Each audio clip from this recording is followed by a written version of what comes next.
And these guys train, incredibly hard. Like you could really see Y10, Y12, Y14 fencers, like such focus. And you're going to see, like in this match, both of these fencers have incredible footwork and movement. Some of the fencing in Y12, you can see better footwork than even a cadet or junior, and how these guys move and fence. So look at them. And these guys know each other very well. So this is like about they fence every day. They train together. They know each other. Do you think that fencers tend to take less risk when they're fencing a teammate or more risk? Or does it depend? I think it really depends. I always had a really tough time fencing teammates. We just know each other so well. But I also think there has to be someone you're vulnerable with. So it's also a balance what you tell people. Like, I'd rather my teammates know my weaknesses and pick on me at practice. Yeah. Then I avoid them because I'm worried about when I have to fence them. Yeah. Like when I had James Williams or Darryl Homer, I'd rather them pick on my weaknesses because at the end of the day, someone tournament is going to find my weaknesses. Mm-hmm. It's better that I'm getting exposed to my weaknesses at practice where I can fix it, and then I'll deal with it when I have to deal with it at a tournament. But if you try to avoid showing your fencing to your club mates and stuff, you end up with no place at practice, no one at practice is going to help you get better, right? By avoiding, showing your fencing and where you might be vulnerable, there's no place for you to work on it then. Right. Would it be a good training exercise to tell your opponent at practice what your weakness is so that you can see if they take advantage of it and you can work around it? I mean, it really depends. I think that sometimes when coaches talk with fencers too, sometimes at practice, like you want to give advice to one person, not against the other person, but sort of like to help one person. But, I think it's what drills are for. It's like, hey, I need to work on my attack, so we're gonna do a drill where you're defending, and I think it'd be tough for most folks to say, hey, I'm not strong in this, but I think there's a way of, it naturally occurs, right? You're gonna fence people at practice, and you're gonna figure out ways to score on them. But it's also why with youth fencers, they always say at practice, I fenced that person already, but you can fence someone five different ways. Just because it's the same person, fence a different bout against them. Work on your defense here. Work on an action you've been doing in a lesson. A practice bout's not about winning necessarily. Like, yes, you can fence some practice bouts to win, but they can also be to work on, the stuff you need to do to get better. So these two girls who we're watching right now, they have the same coach. They train together.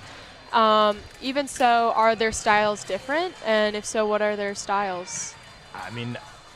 These folks the two of them have pretty similar style. That's why you see them kind of the way this bout is playing out right now.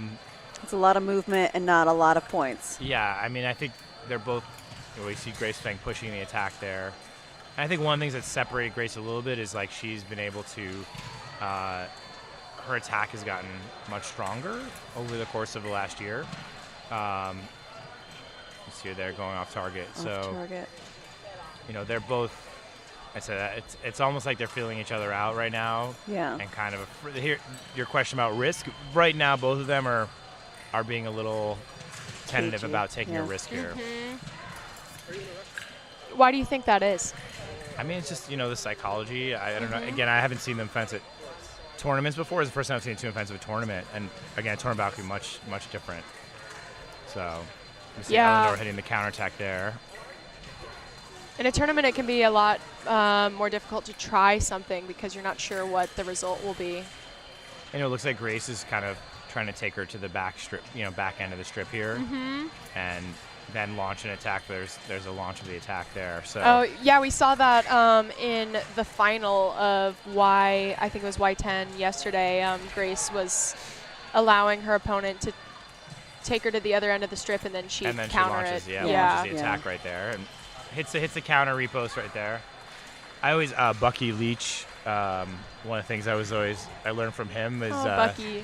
He was always talked about like sometimes there's just places on the strip you're scoring your points. It was a little different than Saber, but similar. So he would actually watch, and sometimes I saw him a few times like tell folks like take them to that spot on the strip, and in his head he was seeing that his fencer was scoring more when they were at that place on the strip. So as a Saber fencer, I'm not sure why Grace feels stronger launching her attack from the back of the strip versus ready fence, taking a few steps and going. But it's It's working. It's working, and I don't know if that's psychological, or I don't know if that's, just a comfort thing, or maybe that her opponent's coming forward down the strip is thinking about their attack, or, and actually in Sabre you have it too at the end of the strip. There's a different psychology at the end of the strip, Yep. comfortability or With not. no coaching, it looks like they're both talking to their dads. Yeah, it's a tough one with the parents. My always best suggestion is just to stay away. Yeah. Yeah. Because I'm sure the parents are just, giving water and encouraging a little bit, but I've seen situations where it can go. Someone thinks there's an advantage somewhere or the other. All right, here we go in round 2. We'll see if Grace keeps taking Eleanor back to the end of the strip. Nope, Eleanor comes straight we're forward. going. What would happen if Eleanor went backward and went to her spot on the strip? I'm not sure. And then waited for Grace, just to see what would happen if she made Grace attack her. Well, Grace was off target there, so. And again, I don't know if Eleanor, scores a lot of practice on her down here, but there's Grace scoring again on a counterattack. So, just for each fencer, there's different actions, different places you feel more comfortable or less comfortable on the strip. But I would think if you see that your opponent is comfortable in a certain situation, you would take them out of that comfortable I don't know situation. if she sees that while she's in it, though. She just feels like, Maybe. I've got to get that, Yeah. And again, what is the difference, again, from me doing something in the middle versus the end of the strip? Yeah. Could be different reasons for different people, though, what they're doing. And maybe see, I think now you're seeing actually what you just discussed. Right, Eleanor looked Eleanor like tried to go backwards, and Grace is just not having it. I actually had I never won a World Cup. I had a couple of top 4 finishes, and I had one I should have won. I was up 14-12 to win a World Cup in Algeria, and I was beating my opponent on counterattacking, and I was just wiping him out with it. And at 14-12, he just refused to attack me, Yeah. and he dared me to attack him, and I was like, all right, I'm up 14-12, and I attacked him, and he scored. I was getting all my points at counterattack. Yeah. And then he dared me again, Yeah. And you couldn't stop yourself. and I went again, and then he dared me again, and it actually helped reinforce, why did I do that? Because I didn't need to actually do that. And then I ended up losing. I attacked 3 times when I had won my counterattack an incredible number of times. So, there was a little ego involved there. Right. I know. Yeah. I was he literally was daring me to attack him. So It's kind of what's going on over here. I mean, Eleanor's pushing, and then Grace just pushes. let's see what the referee calls here. Look to me, and again, looked like they're both missing and just going. So Yeah. I don't know why that would be one person's point over the other on that particular touch. I guess because one was off target, but I don't think that would matter much. Off target. It seems that Grace's happy place is this blue box. The blue box. Well, I will also say this as Eleanor lands an attack there. Once you're up, and this is why being up in epee is an even bigger advantage. We're in the second period now, but at a certain point, Eleanor will have to attack. Yeah, or else. Because you're Grace is down and not time's going going to to run come. out, Yeah. That is true. So all my knowledge of, I don't know why, I always remember Bucky talking about place on the strip. So when I watch a foil bout, there's definitely things I'm not sure about, but I know I'm always looking at where fencers take their opponent in both foil and epee. Right. Yeah. And is there a pattern to where they want to take them? And honestly, I remember when Garrick Meinhard and Alex started moving up, they fenced, so they were Alex Montiel's kids were so aggressive, they were like saber fencers, they were just going, Right. ready fence, and I remember how it just threw off, and how quickly they came up attacking. Yeah. Yeah. Grace is so good at this counterattack. I think. Well, this is your challenge of your Eleanor, right? You're down and you've got time, right? In saber, you don't have time being against you, but in full you do. Yep. She still does have a whole period to play with here, but again, I don't know what exactly happens at practice, so it may be that Eleanor, lands a lot of attacks at practice or not. It's see Grace off target there. When we interviewed Grace yesterday, she said counterattacking is really good for her because she has a really small target area. She says it's a risky move, but she says for her it's not as risky because it's really hard to hit her. I mean, Lisa and I were talking about this earlier. Like, yeah, if you're smaller in foil, you got a small target area, and once they start squirming, Right. I fenced foil briefly, and I did not like not being able to hit people. I know, right. yeah. Which is why I'm a saber fencer. You can't just slap them on the arm or the head. You cannot. You cannot. I mean, Eleanor is taller, so she's her reach is longer, but her body target is also longer. Yeah. And she's off target, off target, off target. That would be so frustrating Totally. for me. But they're both off target, so we're coming up on the end of the second period. We have 10 more seconds. Off target. It's 11-3 in Grace Feng's favor. And we are going to end. No, we are not going to end. We are going to hang till the last second. The last 2 seconds. Okay. And we're on to the third period here. And what round is this? This We is almost 34. 34. 32. Yeah. 32. 32, yeah, They're around sorry. 32. Yeah. Yep. These women, one of them will fence into the table of 16. Anything can happen in that third period. So I'll just wait and see what happens. How do points work in the regional system? That's a good question. So every region has its own point system. You earn points no matter where you place, which I think is a good thing for especially the youth kids.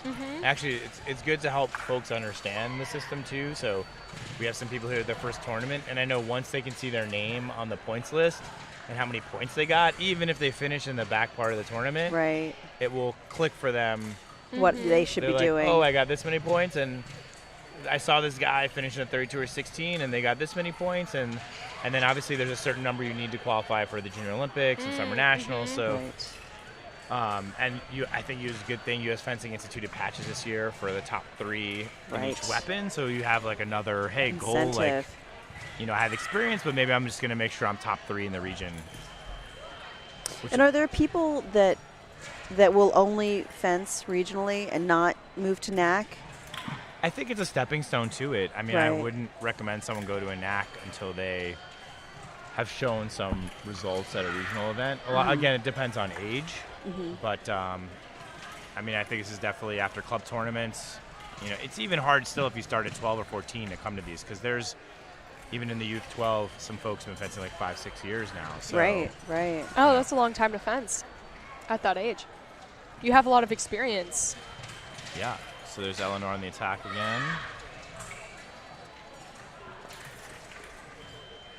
I sort of feel like epee tactic, but once you have the lead, like a lead like this, if you're defensive, you can just wait. Is she going to switch blades? What's happening? Her dad is running. We have stopped for a moment. It appears that we are. So that's crazy. Why would you not have? Oh yeah, she is switching blades. So normally you would have your second blade with you on the strip.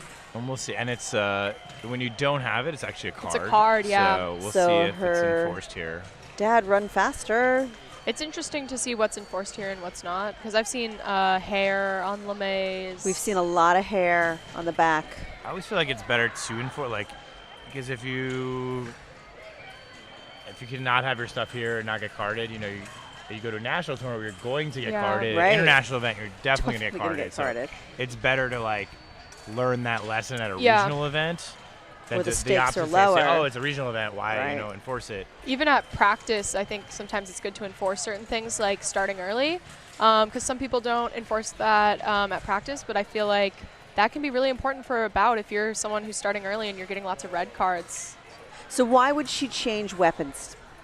I don't know if it broke or not. I mean, sometimes if the white light's coming on, or the tip is, when people Less fence a lot, I sensitive. know they get a higher sensitivity to their weapon. I always had a feeling that I wanted my sabers to have that probably no one else would. Let's see what he calls here. Attack, no, he's calling the repost.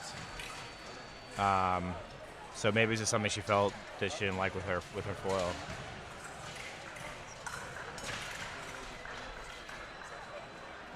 Yeah, because the foil tip is actually like it's mechanical. It has to be depressed in order to get the point. So there's wires and wires that go up there. And is this the weapon that has shims? Yes, we have shim. Two quick counterattacks from Grace To take it up to 14-4. 10-point lead. 2 minutes left. Now at this point, she probably wants to finish it so she can rest for her next bout. I think she's going to stick to what she's been doing. So Yeah. I don't think she's expending a lot of energy right now just hanging out back there. So, and it's smart, right? Like you want to stay in what you're doing. Yeah. If you start to think I need one more point, that's why in college we actually had a rule we never said one more point because one more point is not a fencing action. What do you think about when people say 0-0, even though it's not 0-0? I prefer that to one more point because I think the thought behind 0-0 is don't worry about the score. Mm-hmm. You know, worry about what you're gonna do as an action. As I said, I need one more point is not an action. I'm about to win this bout is not an action. Yeah, I should win this bout is not an action. And all those stuff. You're on the line thinking I should win, or I just need one more point. It's you know, and there we see Grace finishing that off, and it was not back in her safety zone. It was in the center of the strip. Yes. So we'll in the move blue on. box. She ventured out. Some of the best bouts I've ever fenced have been bouts where I didn't even know what the score was, and then they just say, "Okay, you won," and I'm like, "Oh, great, yeah. amazing." When you have the score in your head, especially you could almost see the moment a fencer's body language changes. Oh like, yeah. Oh, I'm up like 14-10, and then you're like, about to win this. Even when someone tries to show off on a last point, I've seen so many times like, oh, I'm a 14-10, 14-9, I'm gonna win on a sky hook, and then they miss that, and then all of a sudden, boom, we're at 14-all. Yeah. So I also think it's really important that fencers, the mentality of like, I want to go again when something doesn't go correctly, like I understand it, but it took a long time for me to learn, like when things are going well, you should keep going. Like I'm scoring, and my shoe's untied, or I'm hurting a little bit, I'm going to keep scoring until I don't. But if my opponent's scoring, I got to slow down the pace because actually change it out. It's better to take your time. You know, if you're still living in a previous point, whether it's from a call from a referee or, you know, your opponent did power post on you, it's hard to get ready to score that next point. And that's where you see those big runs. And why you see, like, you know, in any sport, in basketball, a team's dominating the other one, there's a timeout. It's not just the play that they're calling that changes momentum. It's like that break in mentality, you know, because you're trying to get your opponent out of flow, right? Like if they're flowing, you gotta disrupt it. Right. So. Yeah. You also have to have a short-term memory and a long-term memory where you at the same time, which is hard because you can't let the point or the last point get you down and make you not want to do something. But at the same time, you have to remember what is happening so you don't become crazy and do the same thing over and over again. So it's both, or remember a past loss and let that affect you, but also forget it so that you can stay positive. Y14 men's foil. All right, guys, I'm going to hop out. I got to go see what's going on with our saber fencers. All right, good luck to them. We can't wait to see them on this final strip. And we're trying to figure out some more foil in a second. I will go investigate as well. Yeah, Y14 men's foil seems to be at a standstill, so. I haven't seen any updates on that. Yeah, Tim is going to go suss it out because it's been the same. Even if you refresh it? Twice. Wow. Yeah. I know that we have some technological slowness once in a while, but this has been like 3 times. I don't know if it's the technology or the bouts themselves. Yeah, well, it looks like there's some foil kids on our strip. I just don't think that they are doing anything other. They are probably just they look like they're